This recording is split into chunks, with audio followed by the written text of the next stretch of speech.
Sebuah patung tua berdiri di tengah Taman Maluku, Bandung. Patung Pastor Verbraak. Banyak yang menganggapnya hanya peninggalan sejarah biasa. Namun di balik wajah batu itu tersimpan kisah kelam yang telah lama terkubur. Dalam video ini, kita mengikuti kisah Andra, seorang mahasiswa yang tanpa sengaja membuka lembaran kutukan tua. Setelah melintasi taman itu di malam hari, apa yang awalnya tampak seperti gangguan halusinasi perlahan berubah menjadi teror nyata. Bayangan yang tak sesuai, suara yang membisikkan namanya, dan misteri gelap tentang sosok pastor yang konon membawa sesuatu dari tanah Maluku lebih dari seabad lalu. Kisah ini bukan hanya soal arwah penasaran. Ini tentang penjara tak kasat mata, tentang pengganti, dan tentang bagaimana sebuah taman bisa menjadi tempat di mana batas antara dunia nyata dan gaib mengabur. Berani menonton sampai akhir, karena mungkin bayanganmu tak akan sama lagi. Tanpa berlama-lama lagi, kita langsung masuk ke ceritanya.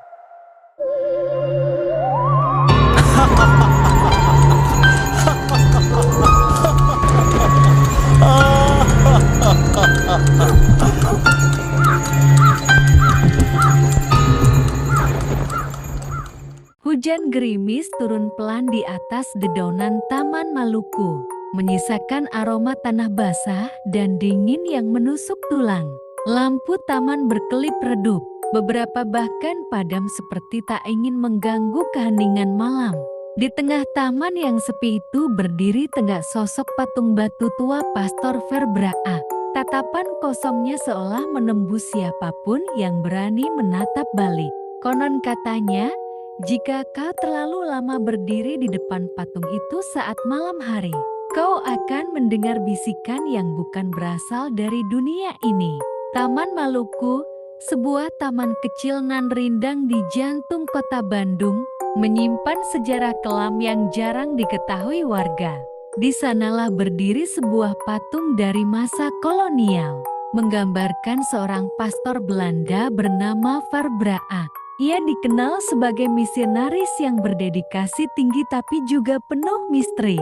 Menurut cerita warga tua, Pastor Verbraak meninggal secara tidak wajar.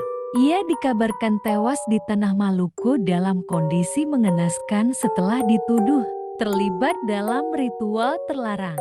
Anehnya, alih-alih dimakamkan di tempat asalnya, patung dirinya justru dibangun di Bandung ribuan kilometer dari tempat ia menghembuskan napas terakhir. Sejak patung itu berdiri, kejadian aneh mulai terjadi. Suara langkah kaki tanpa wujud, angin dingin berhembus hanya di sekitar patung, dan bayangan hitam yang terlihat berdiri di belakangnya menjelang tengah malam. Orang bilang, arwah Verbraak tak pernah benar-benar meninggalkan dunia ini. Ia menunggu seseorang yang bisa menggantikan kutukannya. Misteri bayangan di Taman Maluku, Bandung. Malam itu, Andra pulang lebih larut dari biasanya. Tugas kampus menumpuk, dan warung kopi tempat dia biasa nugas sudah hampir tutup. Dia memutuskan mengambil jalan pintas melewati Taman Maluku. Sepi, terlalu sepi untuk ukuran kota yang biasanya ramai bahkan di malam hari. Langkahnya terhenti saat melewati patung sang pastor. Meskipun sudah sering melintasi taman itu, malam ini patung itu terasa berbeda, seolah lebih tinggi, lebih hidup. Andra menatap wajah keras batu itu dingin, tak bernyawa, namun menyimpan sesuatu yang sulit dijelaskan. Ia mengernyit, hendak melanjutkan langkah, saat tiba-tiba terdengar suara lirih di belakangnya. Andra, jantungnya mencelos. Ia berbalik cepat, kosong. Hanya deretan pohon dan kursi taman yang basah oleh gerimis. Tak ada siapa-siapa, tapi suara itu jelas, sangat dekat, seperti dibisikkan langsung ke telinganya. Andra, sekarang lebih jelas, lebih pelan. lebih menusuk. Ia mundur, matanya kembali ke patung itu. Kini terasa seperti patung itu sedikit menoleh ke arahnya. Mustahil, pasti hanya bayangan atau efek cahaya.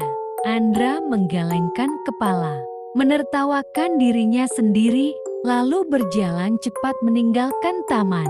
Tapi sebelum ia benar-benar keluar dari gerbang, langkahnya terhenti lagi. Bayangan dirinya terbagi dua. Satu mengikuti langkahnya, satu lagi masih berdiri di depan patung. Andra terpaku, matanya membelalak melihat bayangan kedua yang tak mau bergerak. Ia melirik ke kakinya, bayangan tubuhnya mengikuti gerak seperti biasa. Tapi yang satu lagi, yang berdiri tak jauh dari patung Pastor Verbraak, tak berubah. Diam, menatapnya. Tidak mungkin. Ia mengucek matanya, lalu mengintip kembali. Masih ada, berdiri dengan bentuk yang nyaris identik, tapi lebih kurus, lebih tinggi, seperti versi dirinya yang terbakar dan mengering. Tiba-tiba, bayangan itu mengangkat tangannya perlahan, menunjuk lurus ke arah Andra, seolah mengundangnya kembali. Andra tak menunggu lebih lama. Ia berlari keluar dari taman, napasnya memburu. Keringat dingin membasahi punggung meski malam terasa menusuk. Sampai di rumah, ia mengunci semua pintu dan jendela, lalu menyalakan semua lampu. Namun, bahkan dalam cahaya kamar yang terang benderang, rasa dingin itu tak hilang. Dan ketika ia menatap cermin di kamarnya, bayangannya tidak menatap balik. Wajah di cermin itu tersenyum.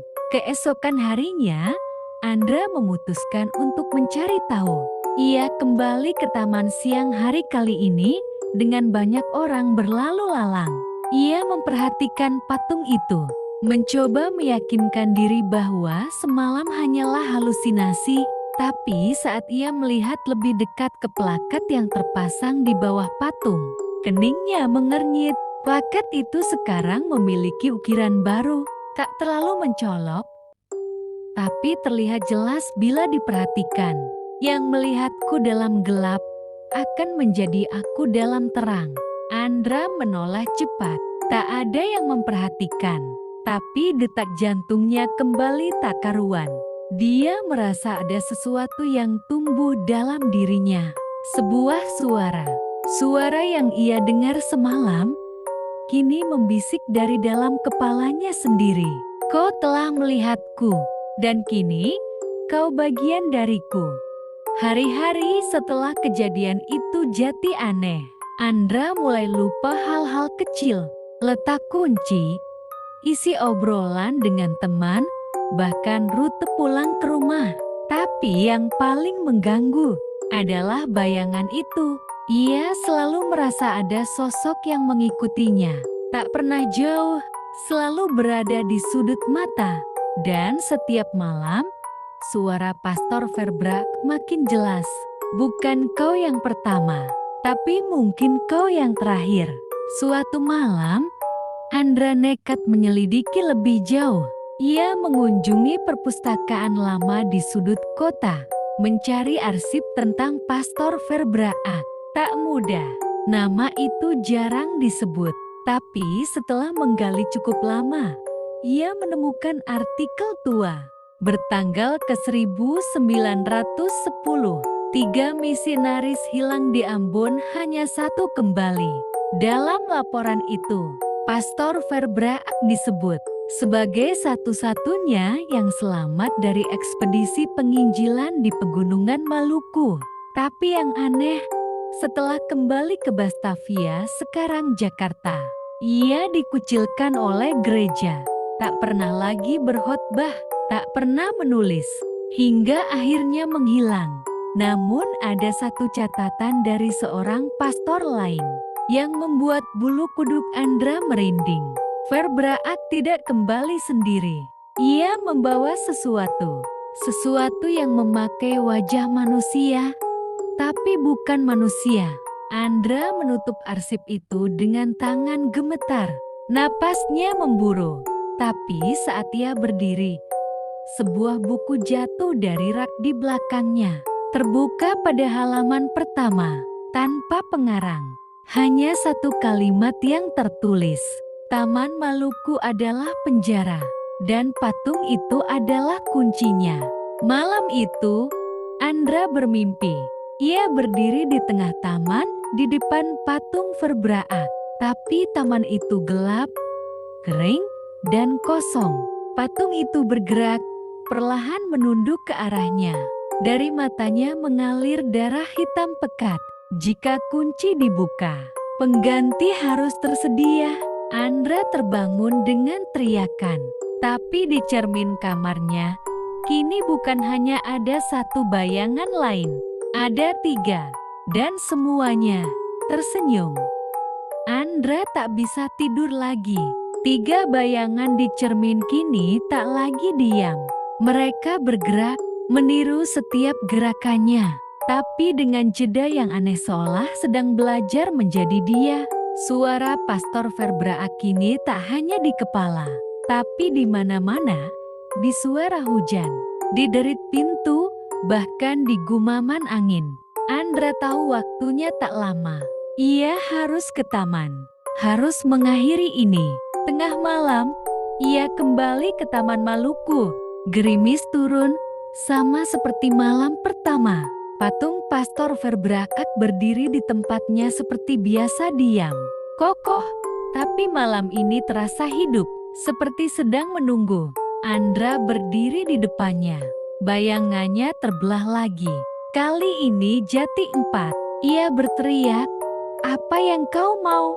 Dan untuk pertama kalinya, patung itu menjawab, "Kebebasan."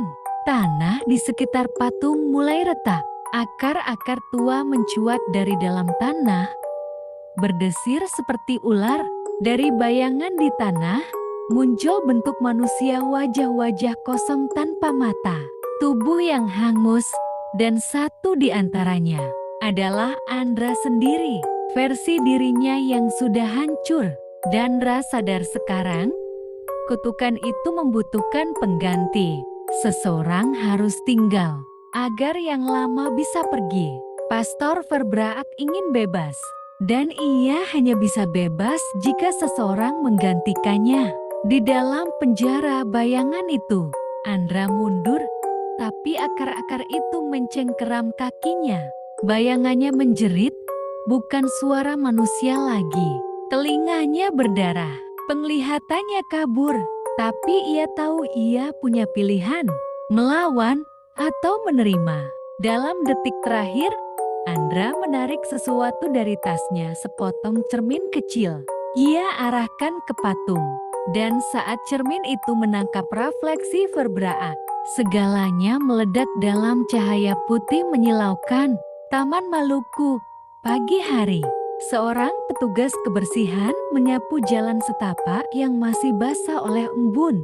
Ia melewati patung Pastor Verbraak seperti biasa, tapi ada yang aneh. Wajah patung itu berubah sedikit. Senyum tipis tergurat di sana. Dan kini, mata patung itu terbuka. Di bawah plakat nama, ada ukiran baru yang belum pernah ada sebelumnya. "Terima kasih, Andra." Lalu bayangan sang petugas terbelah dua.